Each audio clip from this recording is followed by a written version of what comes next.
শুভ সকাল বন্ধুরা, তোমরা সবাই কেমন আছো? আশা করি সবাই খুব খুব খুব ভালো আছো। আমিও কিন্তু খুব ভালো আছি। মৌমিতা লাইফস্টাইলে সবাইকে অনেক অনেক স্বাগত। আজকে 12ই মে, কি বার? রবিবার। আর এখন বাজে সকাল 10টা 10 প্রায় হতেই যায়। দেখো এখন আজকে 10টা 10 থেকে এই ব্লগটা শুরু করলাম। আজকের ব্লগটা দেখতে থাকো। আই হোপ আজকের ব্লগটা সবার খুব ভালো লাগবে।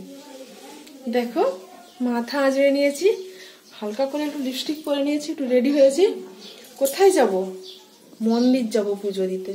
আমাদের দুটো গরুর বাছুর হয়েছে, দুধ দিতে যাওয়া হয়নি। আমাদের একটা মন্দির আছে, সেইখানে আমরা গরুর বাছুর হলে দুধ দিয়ে পুজো দিয়ে আসি। আজকে চলো, আগের ব্লগে দেখেছিলাম একটা শাড়ি কিনেছি, চলো আজকে যাচ্ছি পুজো দিতে। চলো শাড়িটা পরে নেই। তোমার দাদা ভাই এই ডিউটি থেকে আসছে, স্নান করছে, স্নান সেরে আমি আর তোমার দাদা ভাই করে যাবো।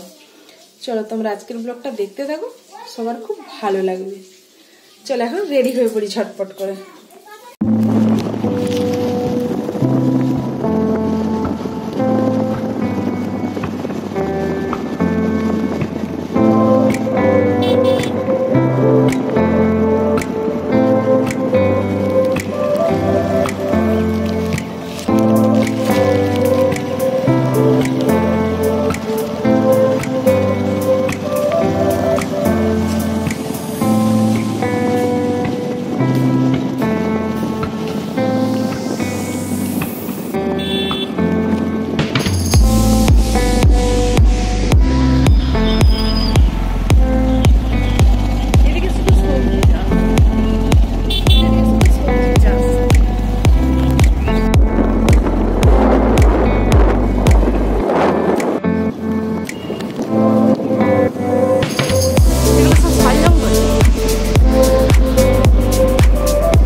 দেখো চলে এসছি মায়ের মন্দিরে পুজো দেওয়ার জন্য।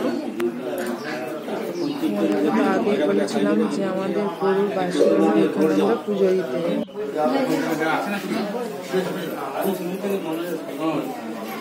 দেখো এখানে কত হাতি ঘোড়া বেঁধে দিয়ে গেছে, যার যা মনে ইচ্ছে জানিয়ে। এটা হচ্ছে একটা ওই কুসুমডুবরি গ্রামের শীতলা মন্দির।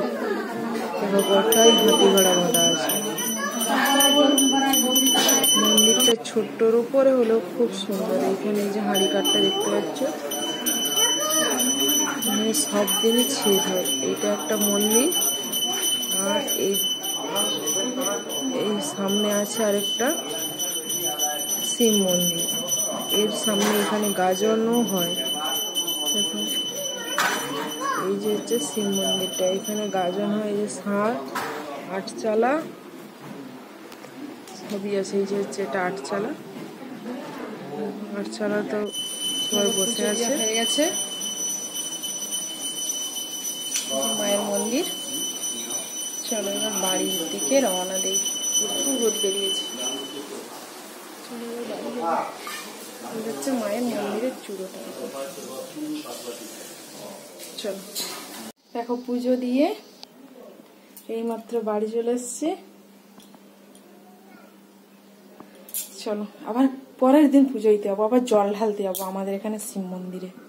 তার জন্য ফল মিষ্টি সবকিছু কিনে আনলাম, এই যে উপরে রাখতে এসছি। চলো এবার শাড়িটা চেঞ্জ করি, তুই জল খাবো, গলাটা পুরো শুকিয়ে যাচ্ছে। চলো দেখো পুজো দিয়ে জামা কাপড় ছেড়ে আলু ভাতে আর গরম গরম ভাত আর সাথে দই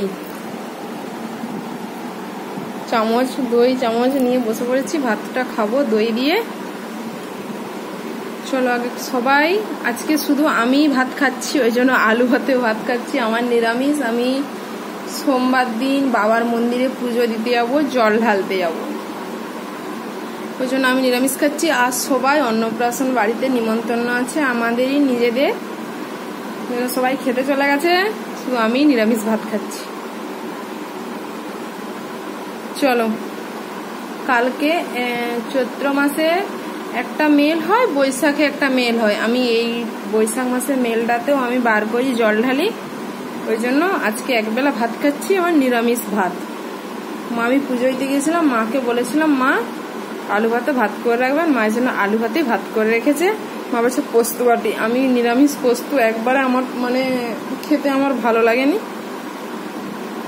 আর গরমে আলু ভাতে ভাত সাথে দই, এইটাই সব থেকে তৃপ্তির খাওয়া। চলো আমি এবার খেয়ে নিই। আস্তে আস্তে দেখো, এখন সন্ধে হয়ে গেছে। আজকে মাদার্স ডেতে আমার মেয়ে লিখেছে আই লাভ ইউ মা।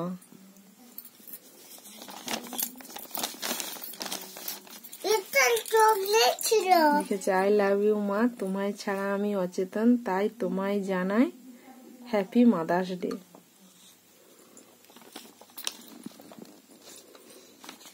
দেখো নিজে মন থেকে তো লিখেছে।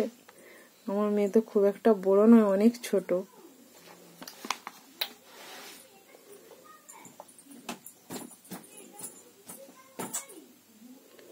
আমি ওকে আশীর্বাদ করি অনেক বড় হোক, মানুষের মতো মানুষ হোক, এই আশীর্বাদই করি ওকে। ও খুব ভালো থাকুক, সুস্থ থাকুক, এটাই ভগবানের কাছে এই প্রার্থনাই করব সারা জীবন।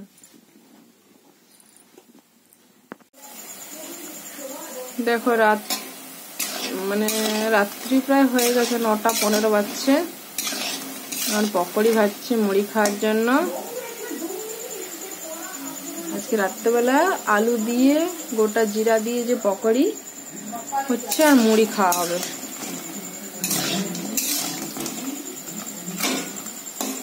আজকে আমি একবার ভাত খেয়েছি, বার করেছি বলে, আর রাত্রে ভাত খাবো নি, ওই জন্য মুড়ি খাবো। সবাই বললো দুপুরবেলা তো অন্নপ্রাশন বাড়িতে সবাই খেতে গেছিল, সবাই বলছে ভালো লাগছে নি, মুড়ি খাবো সবাই। চলো আজকের ভিডিওটি করে দিচ্ছি এখানে এন্ড। যদি ভালো লেগে থাকে তাহলে অবশ্যই একটা লাইক, কমেন্ট, শেয়ার অবশ্যই করবে। আর চ্যানেলটিতে যদি কেউ নতুন এসে থাকো অবশ্যই সাবস্ক্রাইব করে দেবে। পরের দিন দেখা হচ্ছে নতুন একটা ব্লগের সাথে। সবাই সুস্থ থেকো, ভালো থেকো।